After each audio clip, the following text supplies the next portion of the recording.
नमस्कार, तारात्रा boys YouTube channel के अंदर आप सभी का एक बार फिर से बहुत बहुत स्वागत है। और आप हमारे चैनल पर नए हैं तो चैनल को सब्सक्राइब ज़रूर करें। G23 के सभी नेताओं के खिलाफ सोनिया और राहुल गांधी ने बड़ा एक्शन ले लिया है। वहीं G23 के नेताओं के खिलाफ लगातार कांग्रेस पार्टी के नेतृत्व में कई बड़े नेताओं ने प्रदर्शन भी शुरू कर दिया है, जिसको लेकर गुलाम नबी आज़ाद पर सोनिया गांधी ने बड़ा एक्शन लेते हुए G23 के सभी नेताओं को बर्खास्त करने की मांग उठी है। और ये बड़ा प्रस्ताव भी जल्द सामने आ सकता है। सोनिया गांधी की बड़ी कार्रवाई के बाद में गुलाम नबी आज़ाद समेत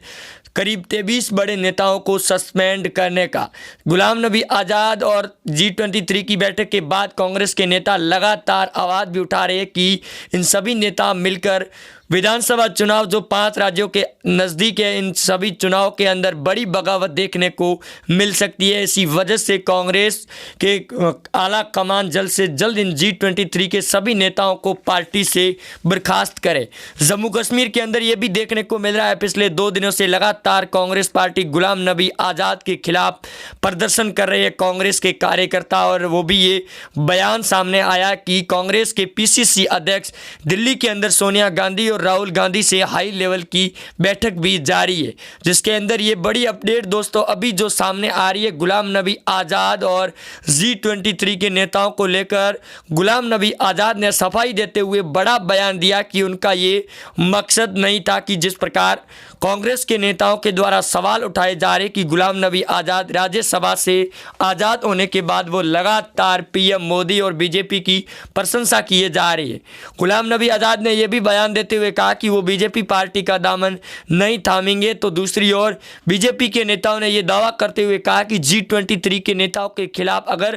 कांग्रेस की सोनिया गांधी और राहुल गांधी यानी कि कांग्रेस की राष्ट्रीय अध्यक्ष कोई बड़ी कार्रवाई करती है और नेताओं को बर्खास्त किया जाता है तो BJP पार्टी उनकी ओर मिलाने के लिए पूरी तरीके से दरवाजे खोल चुकी है। और ये जल्द बड़ा समय भी आएगा जब गुलाम नबी आज़ाद खुद ब खुद BJP पार्टी का दामन थामेंगे। और ये देखने को भी मिल रहा है जहाँ G23 के नेता कपिल सिब्बल और राज बब्बर ने बयान देते हुए भी कहा था कि अगर जो पिछली बार जो सम्मान मिला है इन G23 के नेताओं को, वैसा ही अगर पार्टी के अंदर सम्मान या फिर उनके साथ में बर्ताव सही ढंग से नहीं किया गया या उनकी बात नहीं सुनी तो ये जल्द समय आएगा जब कांग्रेस पार्टी के लिए ये बड़ी बगावत होगी। 5 राज्यों के चुनाव नज़दीक है और इसी वजह से कांग्रेस पार्टी के अंदर सोनिया गांधी भी अपनी अभी तक कोई बड़ी सफाई नहीं दे रही है। लेकिन मीडिया सूत्रों के हवाले से खबरें ये भी सामने आ रही है कि सोनिया जल्द उनके खिलाफ प्रस्ताव ला सकती है इन चुनावों के अंदर या फिर इन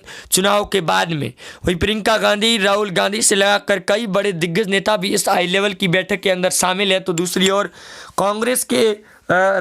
अध्यक्ष ने ये बयान देते हुए कहा है, प्रदेशाध्यक्ष ने ये बयान देते हुए कहा कि गुलाम नबी आज़ाद के बयान को तोड़कर पेश किया गया है और कांग्रेस के नेता और कार्यकर्ताओं के अंदर गलत संदेश गया है, जिसकी वो पूरी तरीके से जांच कर रहे हैं। और गुलाम नबी आज़ाद के खिलाफ में हो रही प्रदर्शन का वो समर्थन नहीं करते। गुलाम नबी आज़ाद पिछले लंबे समय से राजनीति और कांग्रेस की पार्टी को संभाल रहे थे, लेकिन जो कुछ भी अब हो रहा है गुलाम नबी आज़ाद दिग्गज नेता के खिलाफ में वो पूरी तरीके से गलत है। और ये हाईकमान को भी इस बात का पता नहीं था कि जम्मू कश्मीर के अंदर कांग्रेस के नेता इस प्रकार से प्रदर्शन करेंगे गुलाम नबी आज़ाद के खिलाफ में। लेकिन दोस्तों BJP पार्टी और जय श्री राम की भगवा पगड़ी देखने को मिल रही है इन सभी नेताओं के ऊपर। और इस भगवामय पगड़ी के बाद में अब ये ज़रूर बड़ा उलटफेर है कांग्रेस पार्टी के लिए। सोनिया गांधी पूरी तरीके से हड़बड़ाहट में और फड़फड़ाती हुई नज़र भी आ रही है कांग्रेस के नेता। तो दूसरी ओर राकेश टिकैत को लेकर भी नए बयान सामने आ गए हैं, जहां एक तरफ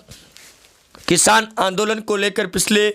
करीब 3 महीनों का समय से ऊपर समय हो चुका है, लेकिन गृह मंत्री अमित शाह और PM मोदी ने आज ये साफ तौर पर संकेत दे दिए PM मोदी ने कि कृषि कानून बिलों को वापस नहीं लिया जाएगा और राकेश टिकैत पर जल्द बड़ा एक्शन भी लिया जाएगा। दिल्ली के नगर परिषद के चुनाव में BJP को बड़ी हार देखने को मिली है, लेकिन जो गुजरात के चुनाव में बड़ी ताबड़तोड़ जीत देखने को मिली थी उसके बाद में ये बड़े संकेत संकेत हैं बीजेपी पार्टी और केजरीवाल के लिए भी, क्योंकि जिस प्रकार से बयानबाजी और तीखे तेवर दिखाई दे रहे हैं राजनीति के अंदर, उसके अंदर अब कांग्रेस पार्टी के अंदर बगावत के सुर तेज हो चुके हैं और सरकार के गिरने की पूरी तरीके से संभावनाएं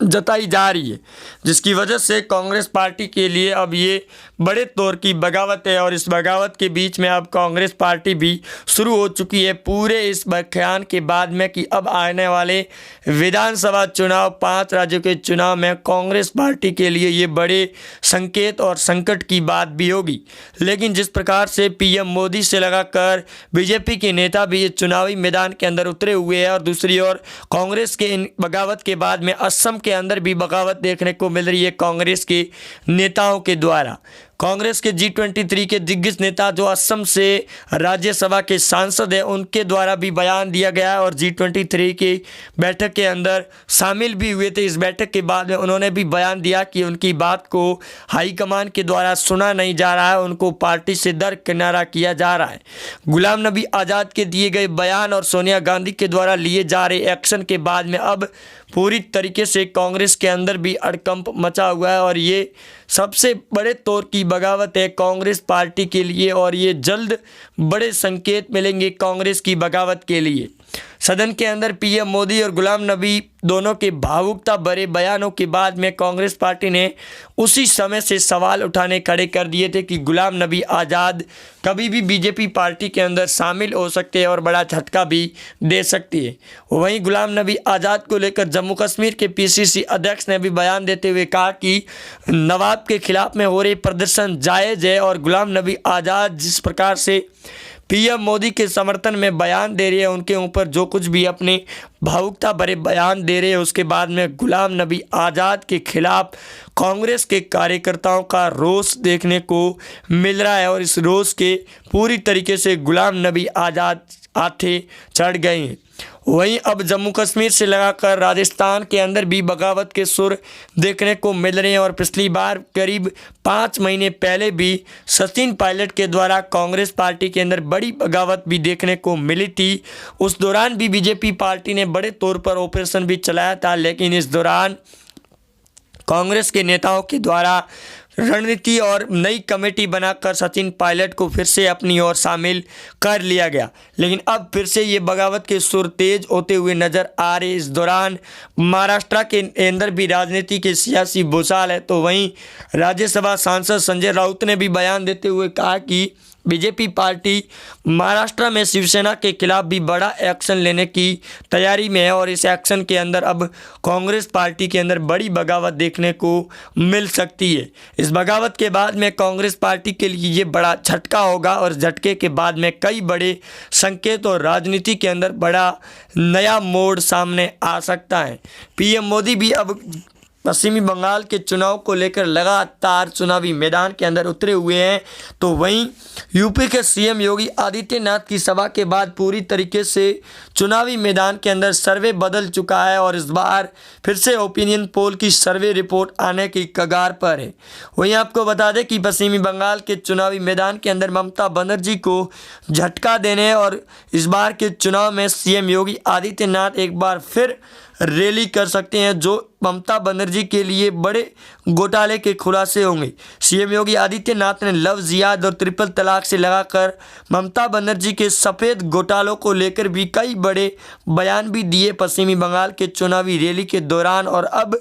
गृह मंत्री अमित शाह से लगाकर जेपी नड्डा भी बड़े तौर पर बयान शुरू कर चुके हैं। वहीं आपको बता दें कि ममता बनर्जी और बीजेपी पार्टी को हराने के लिए कांग्रेस की पार्टी से लगाकर आरजेडी यानी कि लालू प्रसाद यादव से लगाकर ओवैसी ने भी गठबंधन का ऐलान जारी कर दिया है। वहीं ओवैसी के नेताओं ने भी अब टीएमसी के समर्थन देने की ओर बढ़ रहे हैं, तो वहीं मुस्लिम समुदाय की एक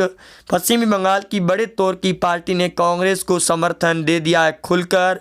ममता के लिए ये बड़े खतरे के संकेत भी बढ़ते हुए नज़र आ सकते हैं। वहीं बीजेपी पार्टी एक बार फिर जय श्री राम के नारों के साथ में पश्चिमी बंगाल के अंदर कमल का फूल खिलाने की पूरी तरीके से तैयारी शुरू कर चुकी है और सीएम योगी आदित्यनाथ की रैली के बाद पूरी तरीके से समीकरण लगातार बदलते हुए संकेत नज़र आ रहे हैं। कांग्रेस पार्टी और बीजेपी से लगाकर टीएमसी पार्टी के बीच में भी काफ़ी ज़्यादा खींचातानी देखने को मिल रही है और इस खींचातानी के बाद में अब लगातार बड़े तौर पर कांग्रेस में भी बगावत शुरू हो गई है। इस बगावत का अब का अंत होगा क्योंकि सोनिया ने बड़े तौर पर एक्शन लेने प्रारंभ कर दिए गए हैं, क्योंकि G23 के दिग्गज नेताओं के द्वारा पहले भी सोनिया गांधी और राहुल गांधी के खिलाफ में लेटर भी लिखे गए थे इन सभी नेताओं के द्वारा, जिस दौरान भी सोनिया गांधी और राहुल गांधी ने बड़े तौर पर कार्रवाई भारी एक्शन लेने का ऐलान किया था, लेकिन समझा बुझाकर इन दिग्गज नेताओं के खिलाफ कार्रवाई नहीं की गई। और अब जम्मू कश्मीर के अंदर हुई G23 के शांति सम्मेलन की बैठक पर भी कांग्रेस पार्टी ने सवाल उठाए कि पार्टी के किसी भी नेता को इस बात का अंदेशा नहीं था कि G23 की बैठक पूर्व सीएम जम्मू कश्मीर के गुलाम नबी आज़ाद के नेतृत्व में जम्मू के अंदर की जाएगी, जिसको लेकर कई बड़े सवाल भी खड़े किए जा रहे कि आने वाले समय में G23 के दिग्गज नेता बड़े तौर पर बगावत कर सकते हैं और इस बगावत की सुर्खियाँ तेज हो चुकी है। पश्चिमी बंगाल के अंदर भी ओवैसी को झटका देने की तैयारी में है, तो वहीं महाराष्ट्र के चुनाव में भी बड़े तौर पर ऐलान जारी हो चुका है सरकार के इस्तीफा देने का और जल्द वो बड़ा समय आएगा जब महाराष्ट्र में भी कमल का फूल खिलेगा। जय हिंद, वंदे मातरम।